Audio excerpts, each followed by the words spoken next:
अभिमन्यु की कहानी सुनी थी? कब याद आया उसको चक्रव्यूह में कैसे जाना है? जब वो 14-15 साल का था, सुना कब था उसने?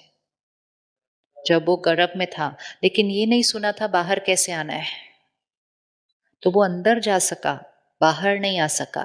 This is not a story, it is for us to learn कि जो हमने गर्भ में सुन लिया, कैच किया, वो हमारी लाइफ में कभी भी एक्टिवेट हो सकता है। इसीलिए जब वूम्ब में है आत्मा तो बहुत ध्यान से सोचे, सुने, पढ़े।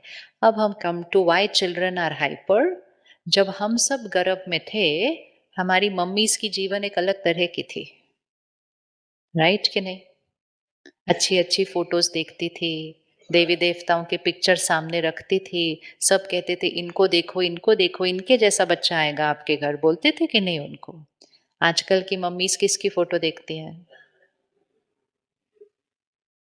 बस, तो जिसकी फोटो देखोगे उस टाइप पे, it is that is the impact कि आप उस समय क्या देख रहे हैं, सुन रहे हैं, पढ़ रहे हैं, सोच रहे हैं, बोल रहे हैं। It is a complete total impact as an organization. That's why it's extremely important to take care of those mothers. उस समय का थोड़ा सा रखा हुआ ध्यान। अभी क्या है, because everybody is working mother, तो वर्किंग में प्रॉब्लम नहीं है, लेकिन वर्किंग के साथ स्ट्रेस, वर्किंग के साथ ऑफिस पॉलिटिक्स, वर्किंग के साथ गॉसिप, वर्किंग के साथ हाइपर एक्टिविटी, तो वो बच्चा पीसफुल कैसे होगा? थर्ड सेट ऑफ संस्कार, environment. Environment as an organization, that's why it's extremely important to take care of those mothers.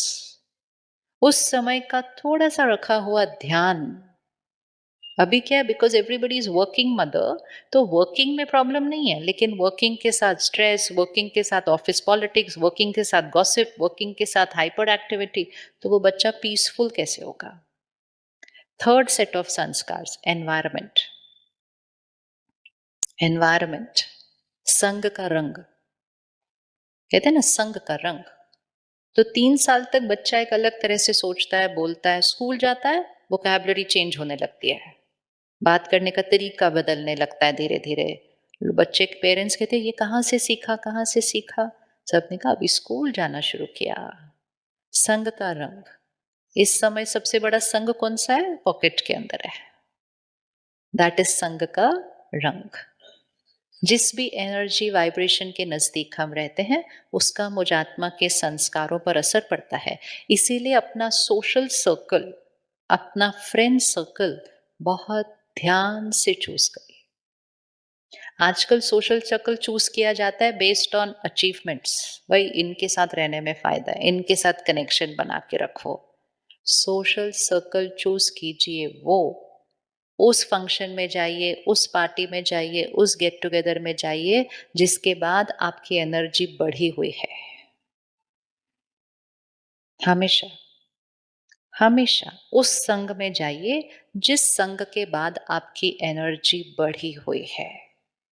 इसलिए नहीं क्योंकि लोग क्या सोचेंगे, लोग क्या बोलेंगे। लोग क्या सोचेंगे, बोलेंगे, उनकी तो अपनी हालत डिस्टर्ब्ड है, उनसे क्या डरना।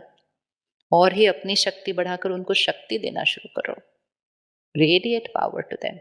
So be very careful because Monday to Friday इतना काम करते हैं तो कहते हैं स्ट्रेस्ड है, सैटरडे संडे कहते हैं पार्टी इतना ज्यादा करते हैं, सोचते हैं वो डी स्ट्रेसर है।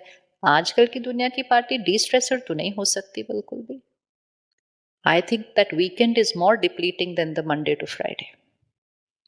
उसमें खाना, उसमें पीना, उसमें बातें, उसमें सोचना, उसमें स्लीप साइकिल, सब कुछ ही।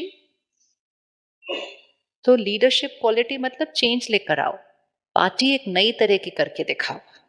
पार्टी करो, लेकिन पार्टी कैसी होनी चाहिए? जिसमें ऐसा हेल्दी खाना खाएं, टाइम पर मिले, टाइम पर सोने जाएं घर, ऐसी वाली पार्टी करो। हो सकती है ऐसी पार्टी? हो सकती है, नहीं हो सकती?